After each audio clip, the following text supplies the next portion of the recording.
I'm a robot vacuum cleaner, so yeah, I got one gig. I suck up dirt, so pardon my inferiority complex about Geico, who does so much more. Like, not only could they save their customers money on car insurance, but they got fast and friendly claim service too, and an award-winning mobile app. Plus access to licensed agents 24/7. Who am I kidding? I can't even do corners. Uh-oh, choking hazard. Popcorn kernels. Geico. Expect great savings and a whole lot more. Golic and Wingo with you on a Wednesday morning. Glad you're hanging out with us on Hump Day on ESPN Radio and ESPN2. As always, presented by Progressive Insurance. All phone guests join us via the Shell Pennzoil Performance line, but we're also joined in studio often, and we're happy to have the big man, Damien Woody, here with us, ready to talk about Wild Card Weekend. Or not Wild Card Weekend, Divisional Weekend, yeah. See, I agree. But yeah, they'll agree with you more if you put your microphone on. There you go. So the best weekend in football. So you're sitting too close to Golic. Well, at least they didn't give me the turn your mic on. Yeah. Whatever. They're professional. They won't do it to the guests. Okay. There you go. There you go.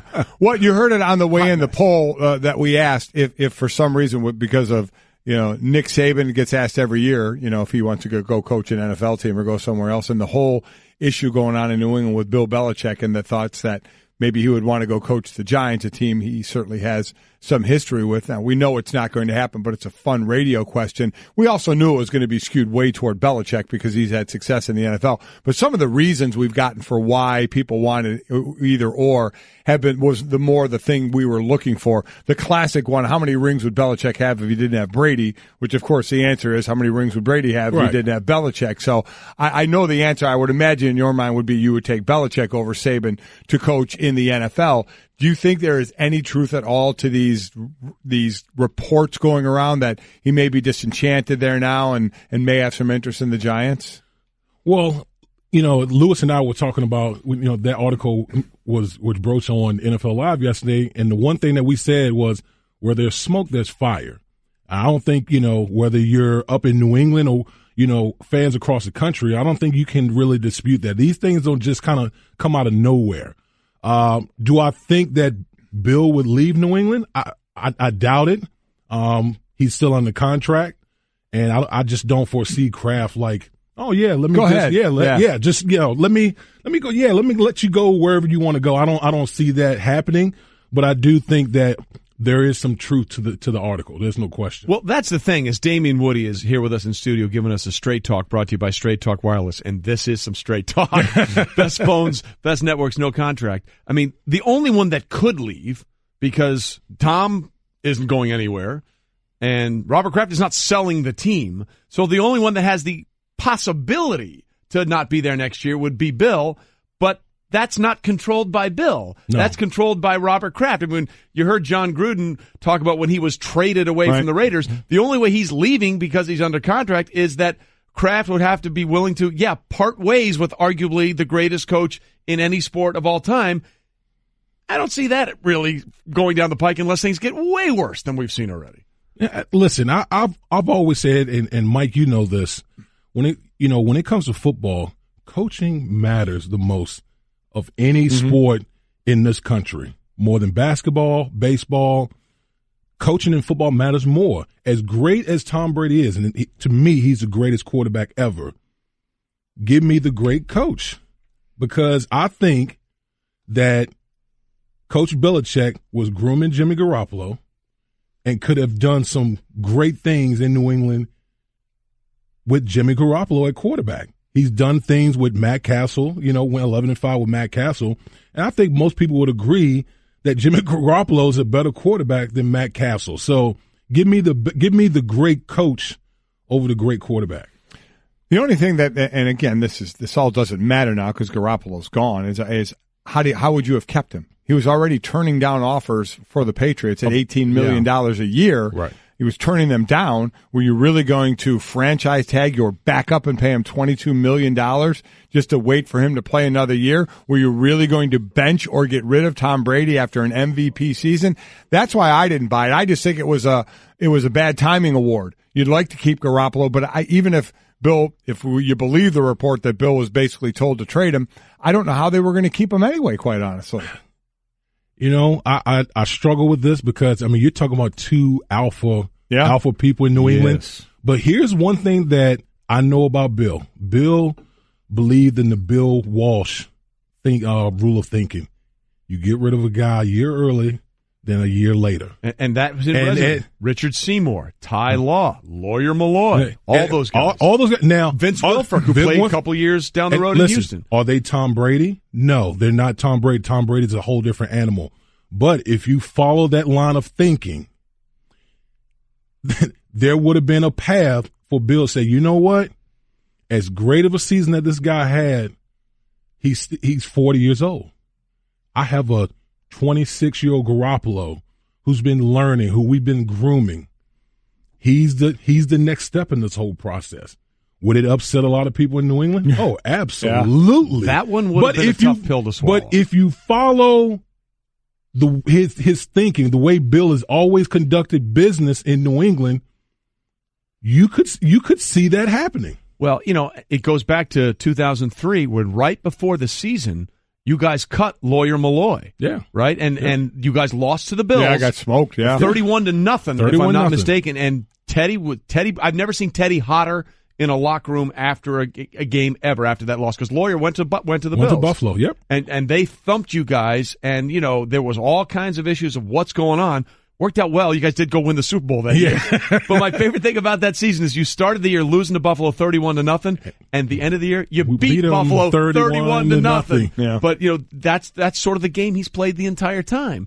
That's no longer an issue. And as Jimmy G is now gone and lighting it up, by the way, for the 49ers, he's 7-0 as a starter in the NFL, 5-0 as a starter for the San Francisco 49ers. So let's move ahead to the playoff game. Mm-hmm. They get the Tennessee Titans.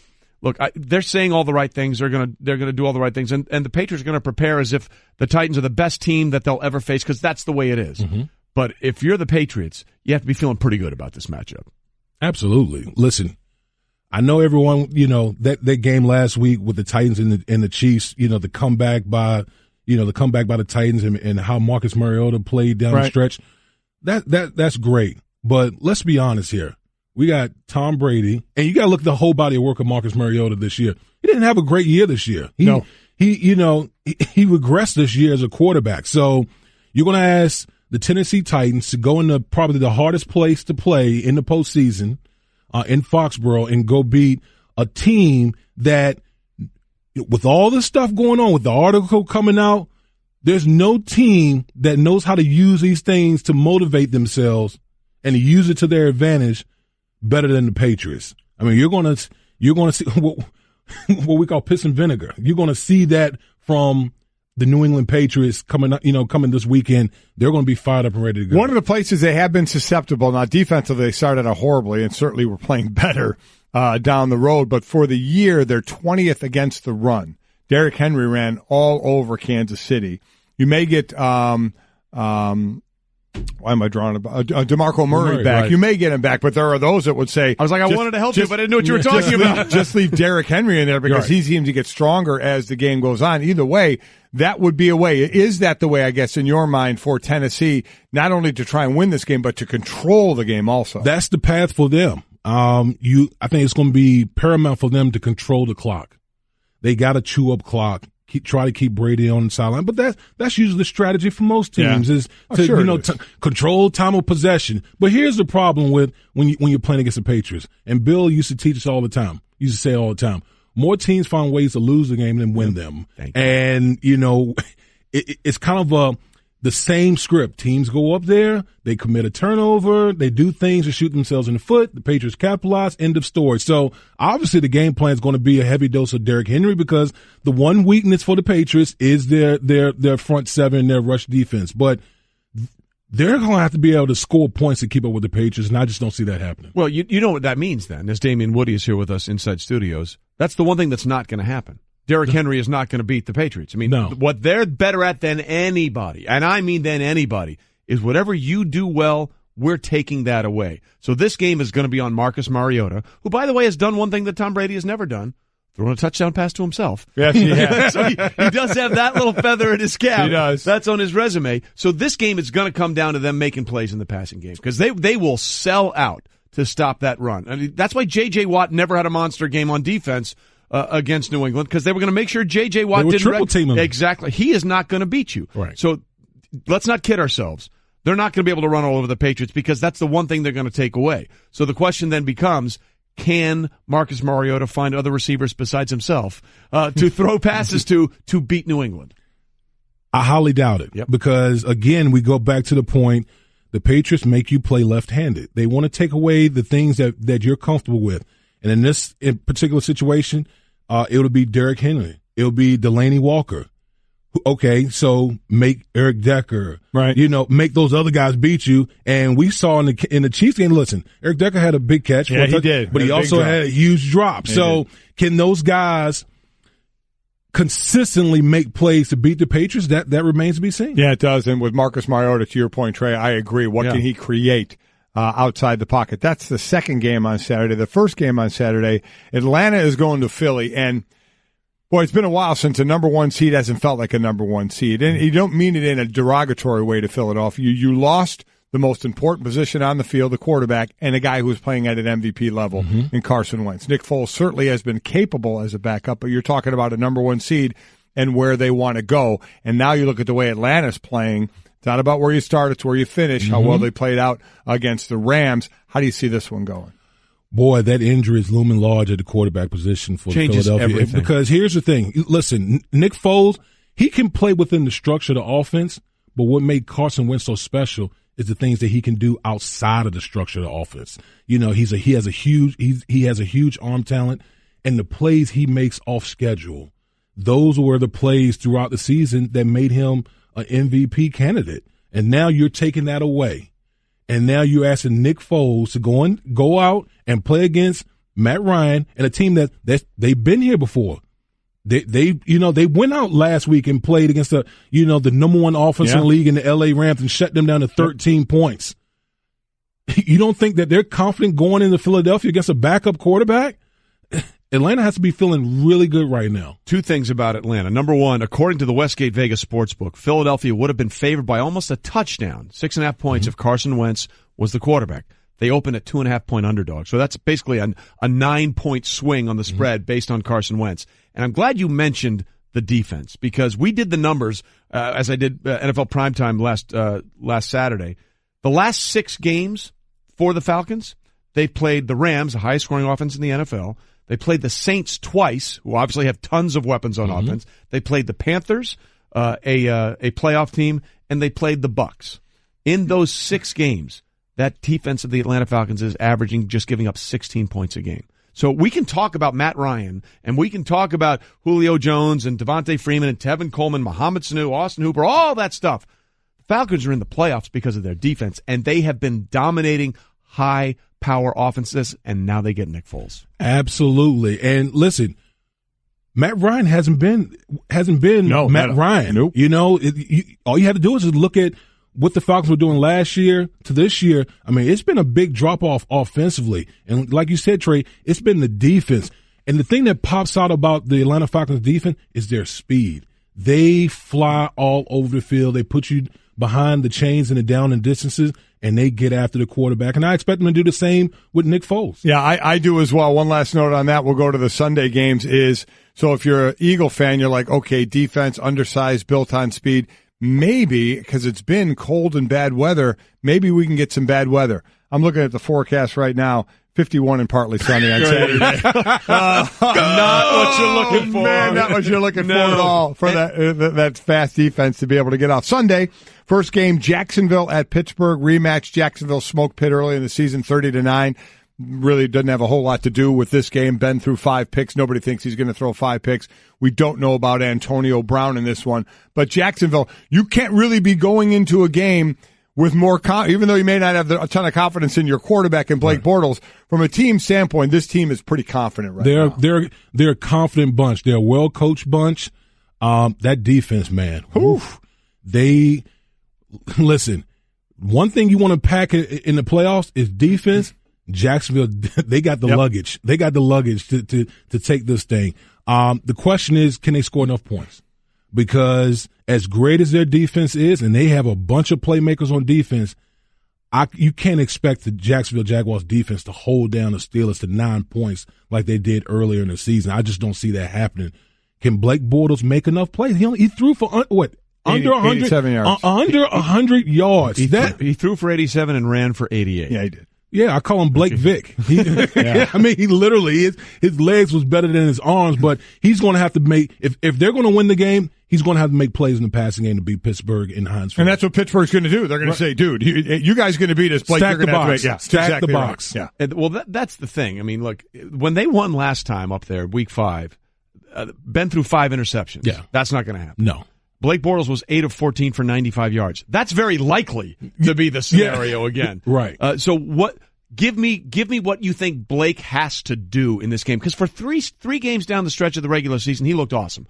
3 straight games, first time in his career, 13, 14, 15, multiple touchdown passes, no interceptions. Sadly, then they played week 15, 16, and 17, and he was terrible again.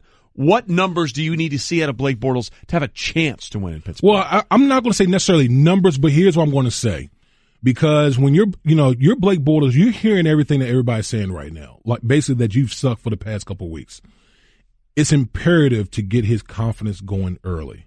They're going, they have the running game, they have the offensive line, but the offensive coaching staff, they need to get him going early. Some easy pitches, easy throws to let him know, okay, I have a little rhythm going. I think that's going to be the key early for Blake Bortles to get those easy passes completed and get his confidence going. If that doesn't happen, this dude could easily tank in the game because Pittsburgh, like we said, they're going to stack the box and they're basically going to say, Blake, you're going to have to beat us. You are going to have to be. We're not going to let Leonard Fournette run wild. We're not going to let Chris Ivory, bang up against our defense. You're going to have to beat us.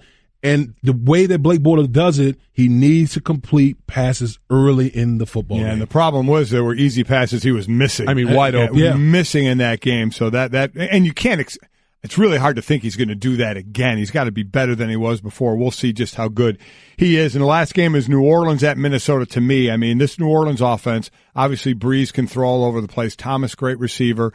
The two-headed backfield against this Minnesota defense. Talk about that matchup. Man. I think of all the matchups this weekend, that's the matchup that I want to see. Agreed. Because that Minnesota Vikings defense is just nasty. Now you're going against an offense.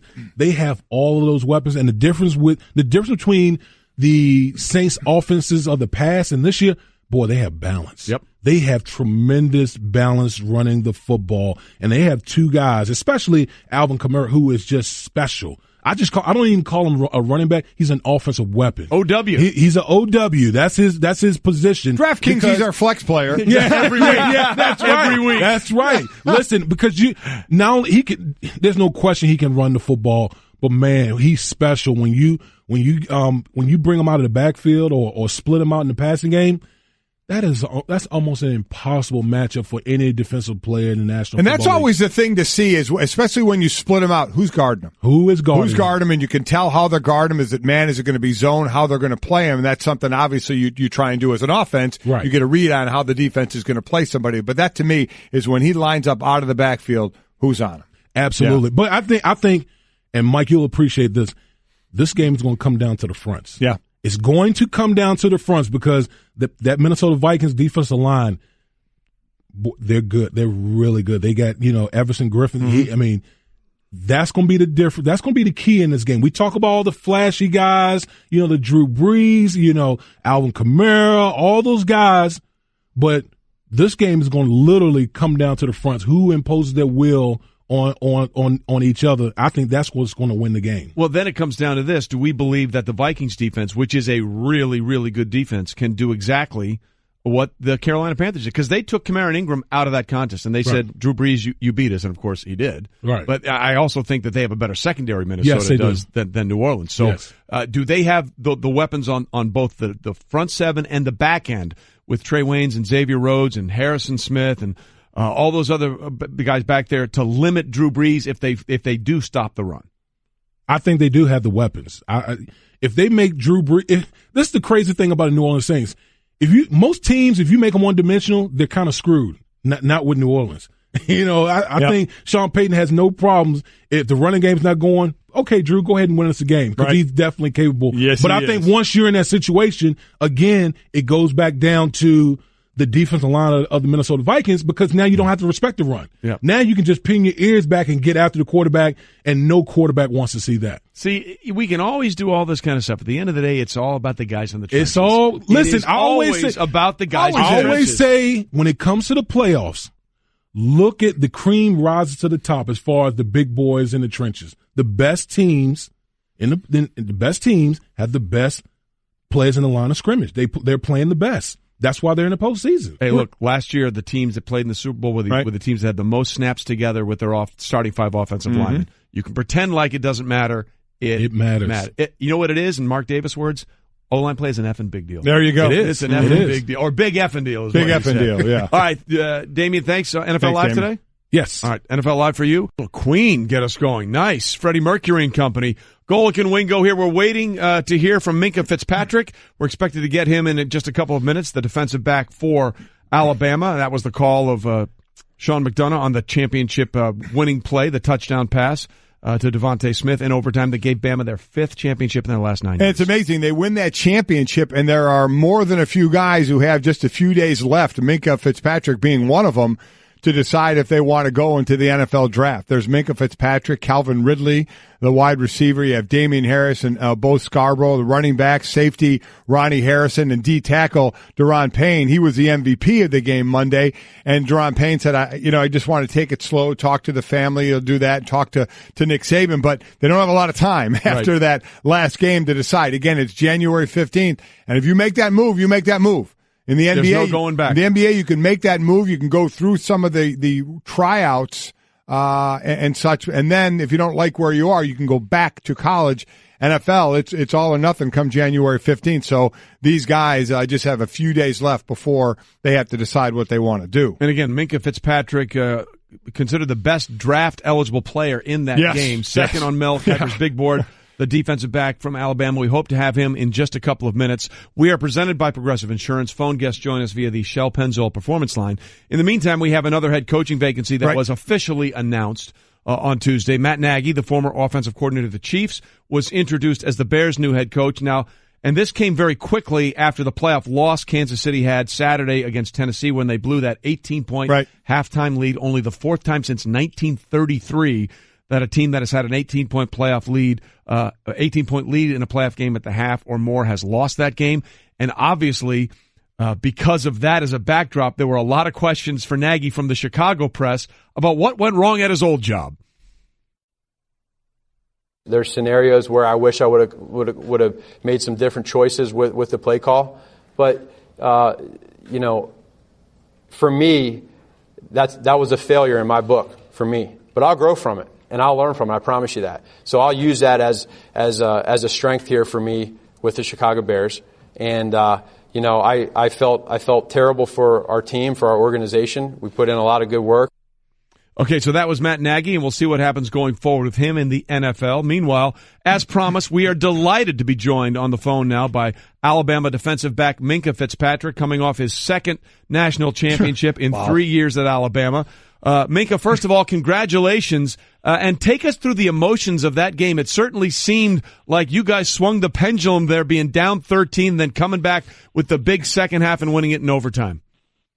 It was a crazy game. I mean, as y'all seen, the emotions on our sideline, we were all pretty much locked in the whole game.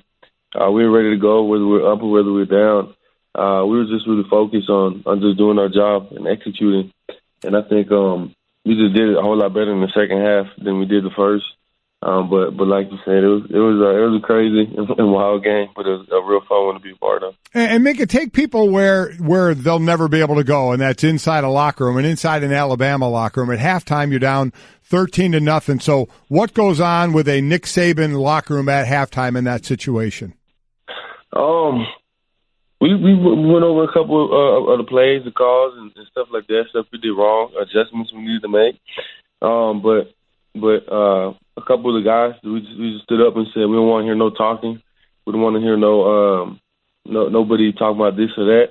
We just want to see everybody go out there and do their job. We just want to see everybody go out there and execute, finish, play physical, and dominate the guy in front of you. And that's just what we expressed to the team, and I think we did a real good job of that during halftime. And Coach Saban pretty much said the same exact thing when he talked to him, when he addressed the whole team. Well, Minkah Fitzpatrick with us, defensive back for Alabama. One of the adjustment that you made at halftime was a really big one, and that was making the switch at quarterback as Jalen Hurts went out and Tua Tagovailoa came in. What were you expecting out of that freshman? And I know you've seen him play before, and everyone talked about his potential, but did you really think, oh yeah, this kid's going to go out there and throw 3 touchdown passes in the second half, including a bomb to win it in overtime? If they didn't expect him to do that, they wouldn't have put him in the game. I think we were all expecting really big things from him, and we all knew how good he was going into that game, and we all had faith and trust in him. The coaches had faith and trust in him, and they just realized what he can do, and they just put him in the game, and he did the job, and he, like you said, just brought us back from behind. While you're on the other side of the ball, you're also one of the leaders on that team. Did you say anything to him before he went out there once you knew he was going to go out on the field?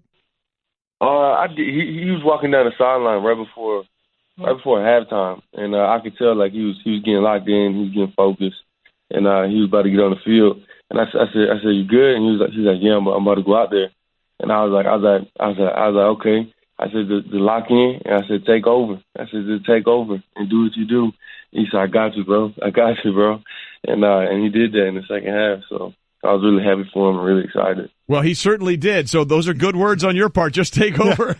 That might have been what got him going. As Minkah Fitzpatrick is here with us on Golic and Wingo, the second-time national champion in Alabama. You're the second-rated player, by the way, on Mel Kiper's big board in terms of draft-eligible players that might go in April. Now, you have until January 15th to declare for the draft. You haven't done so yet. Can you tell us which way you're leaning at this point?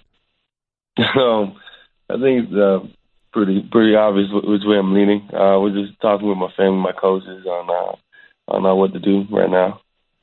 Third player to win the Bednarik and Thorpe Awards in the same season, joining Patrick Peterson in 2010 and Charles Woodson in 1997. It's pretty good company. I'm always interested in the process of that because, there's some quotes from there. There's other guys, Duran, as I mentioned earlier, Duran Payne, Damian Harris, Bo Scarborough, Ronnie Harmon, Calvin Ridley, who are thinking about this choice as well.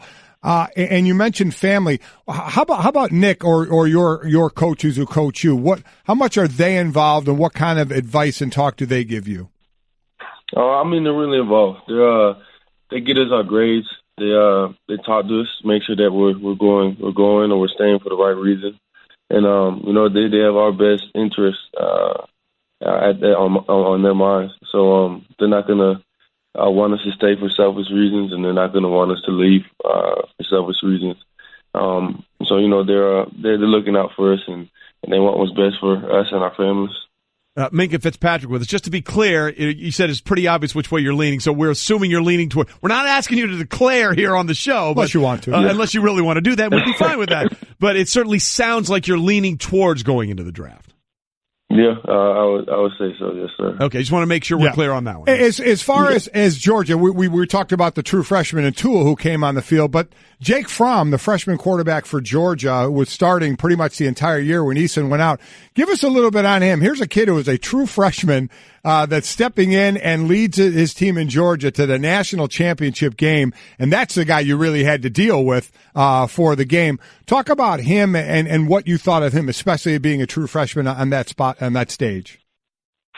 I have a whole lot of respect for him. He's a real young dude playing for a great program, great coaches, and he did a really good job this whole season. And he fought really hard. He made a lot of great plays with his feet, with his arm.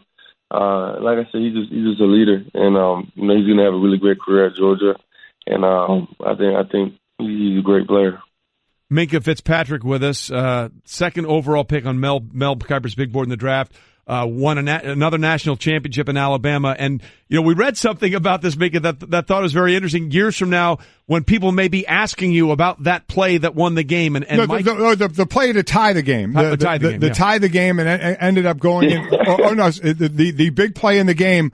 Why you didn't see it? What were you doing? I was going to the bathroom on the sideline.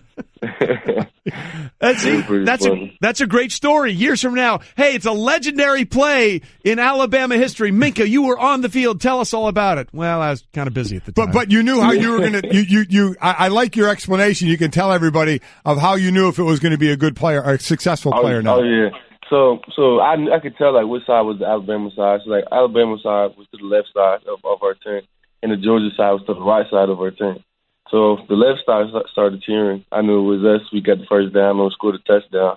If it was the right side, that means it was Georgia, and I had to go run out on the field and go back on defense. So that's how I knew what was going on. Crowd will always tell you. The crowd will always tell you.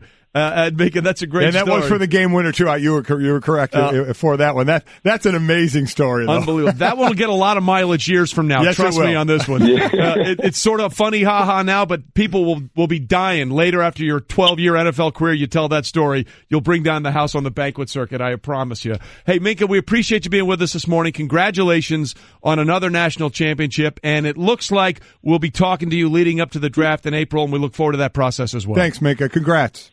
Yes, sir. Thank you for having me. Minkah Fitzpatrick. Again, Mel Kiper has him as the number 2 overall prospect behind Saquon Barkley. Todd McShay has him at 4.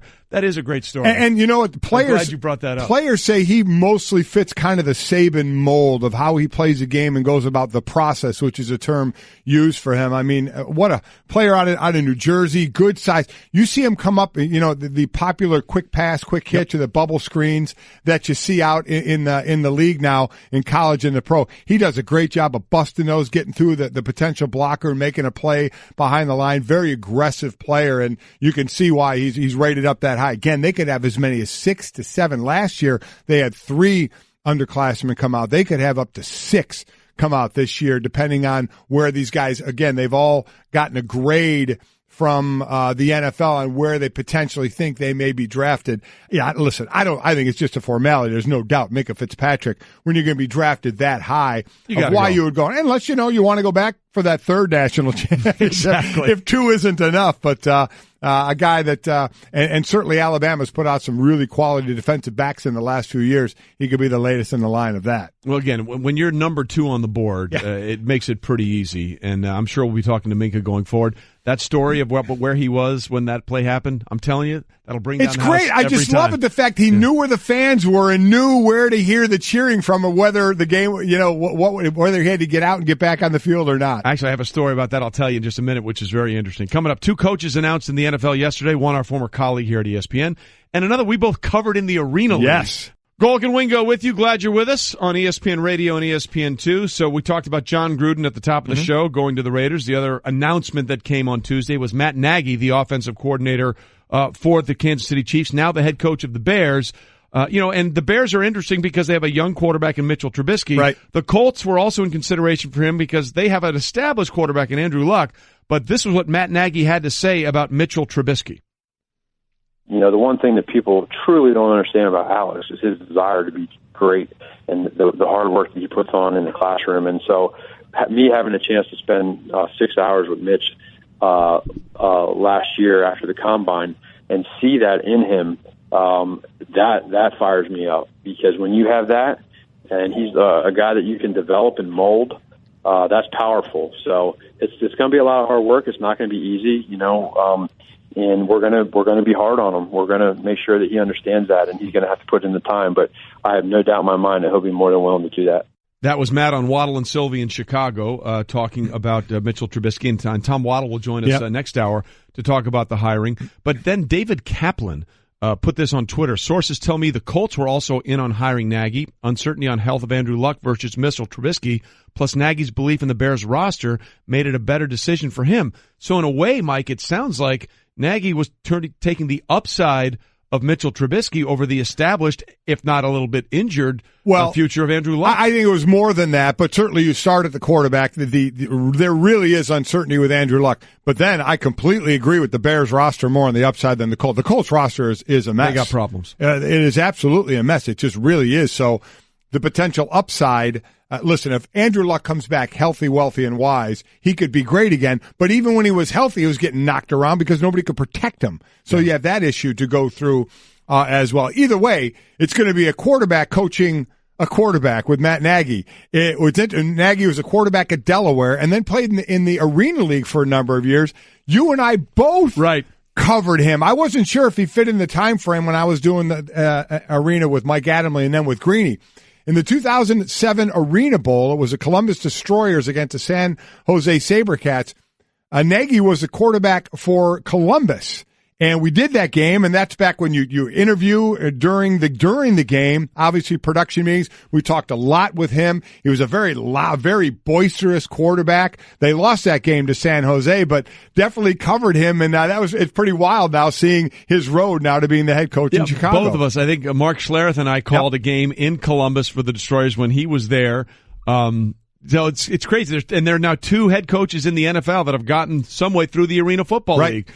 Jay Gruden was ahead of the Orlando Predators, which was a monster franchise for a lot of years in the Arena Football League, and then now Matt Nagy. So that is It's crazy how things sort of turn around. You know? And he played a few years in Arena Football with a few teams. We both loved the league. I loved doing Arena Football. I think everybody who played that really enjoyed it and had a lot of fun with it as well. But so that'll be. We'll get Matt at some point on this show, and we will talk so little about the Bears and so much about Arena Football. I can't wait. Kurt Warner to this day credits playing in the Arena Football League for the Iowa Barnstormers for turning him into a Pro Football Hall of Fame quarterback because of things he did. So many of his games, me and Mike Adamle at the barn in Iowa. The Barnstormers. Yes. It was great. They had the goggles on the helmets. Oh, it was incredible. Coming up, a blast from the past in college basketball, and Tom Waddle will join us to talk about the Bears' new head coach. Stay with us. I just saved hundreds of dollars by switching to Geico. I feel like I'm on top of the world. Disclaimer, you will not be transported to the top of the world. In the unlikely event you find yourself at the Arctic Circle, seek shelter from the elements immediately to avoid frostbite and or hypothermia. Geico will not be responsible if you find yourself in a cave or crevasse with a lonely abominable snowman, who in all likelihood will force you to play games including but not limited to Go Fish, charades, Chinese checkers, or his personal favorite, Red Rover, send Yeti on over. Geico is not liable for any damages, either physical or emotional. Geico. 15 minutes could save you 15% or more.